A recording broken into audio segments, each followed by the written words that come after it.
All right, hi guys. So I'm back today and I got a fun video for all of you, okay? So if you have someone in your family, anyone, little kids, grandma, grandpa, everybody, just get them together. This is something fun that they can all do, okay? It's appropriate for all ages. So what we're gonna do today is we're actually gonna make potion bottles, okay?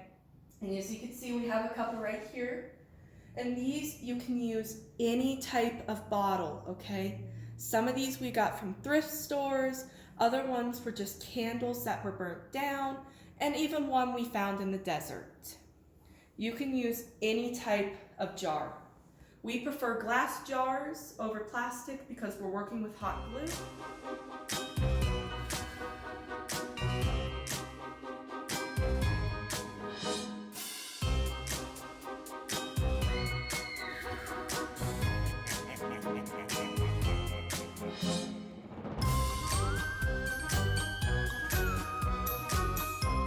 So today for our potion bottles, I'm going to be using a candle jar that we had laying around, and I'm actually going to use a jar that we got out of the fridge that was empty and ready to be recycled. Now you can use any jar just like I said, and we're actually going to use today, we're going to use Mod Podge, which is kind of like a White Elmer's glue, and you can use any glue, but we know this works, and this is why we use it. And what we're also going to use is tissue paper. Now people make these videos and you can use anything. You can use paper towels or tissue paper. We like tissue paper because we know it works and it's something simple for us. So if you're gonna have the whole family get together and do this, tell them in advance to save tissue wrap from birthdays or family gatherings, and it just helps make it a little bit cheaper. All right, so when you're gonna do this, you wanna decide what type of design you're gonna have on your bottle ahead of time, just so you know how it's gonna work. So for our candle jar, I'm going to take the lid off because I want this to open. And then of course our olive jar, we're going to leave the lid closed. So first thing you're going to do is you're going to take your tissue paper and you're just going to rip it. Now what you want to do is you want to crinkle it up. Okay, the more crinkled the better. What you're going to do is you're slowly going to uncrinkle it, okay?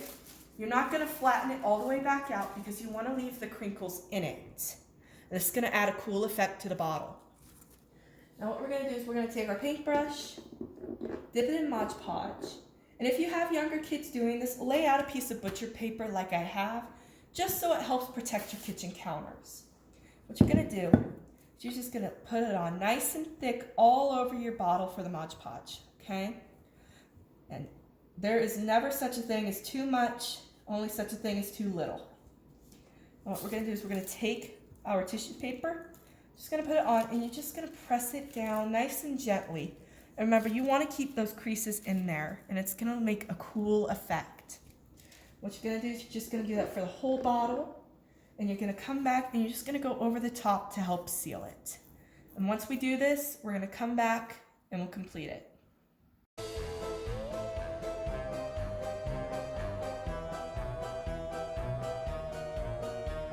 Alright, so now that our Mod Podge is dried, we're going to paint it black.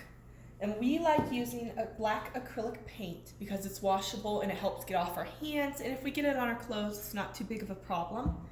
If you're doing this with younger kids, I would suggest using acrylic paint because of those reasons, and I would also suggest getting some gloves for them. And so what you're going to do is you're just going to take your black paint, let me get one that's open. I'm just going to put it out on your plate. What you're going to do is you're just going to dab your brush in it, and you're just going to cover the whole bottle. Same thing we did with the Mod Podge, you're just going to get it everywhere. And if you are doing this with family, I would suggest having it Mod Podged maybe outside just so it dries a bit quicker. And this is very time consuming. So if you do your Mod Podge, let it dry and then do your hot glue while it is drying, just so you're a little ahead of the game. Alright, so while our black paint is drying on our bottles, we're going to do our hot glue. And now what you want to do is we're using the Aero Hot Glue Gun from Home Depot once more. And the reason we're using this is because we do a lot of haunting projects.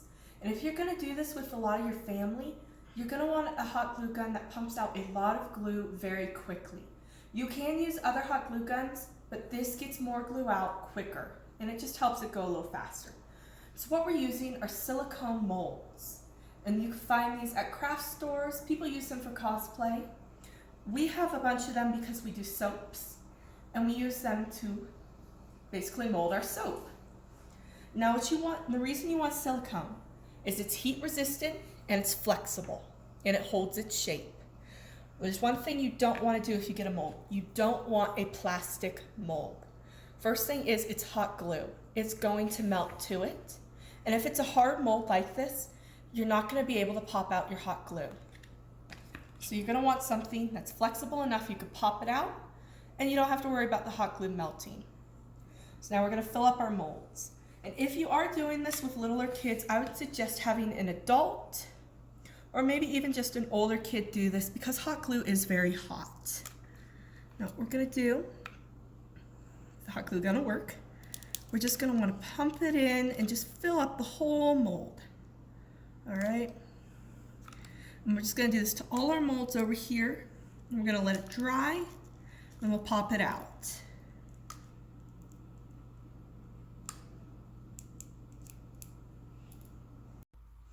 Okay, so our hot glue has dried, and now we're going to pop it out of our silicone molds. And this is extremely easy to do. You literally just pop it out. Kind of hard to see what that is, huh? A little. You'll get more of a better detail when we do paint them, because again, they are going to go on the bottles, and we are going to paint them to kind of match the bottles. So, there are our 3 claws. And then we have our scrolls.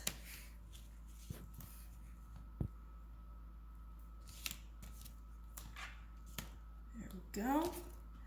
And then finally, our big mold, if it will come out for me,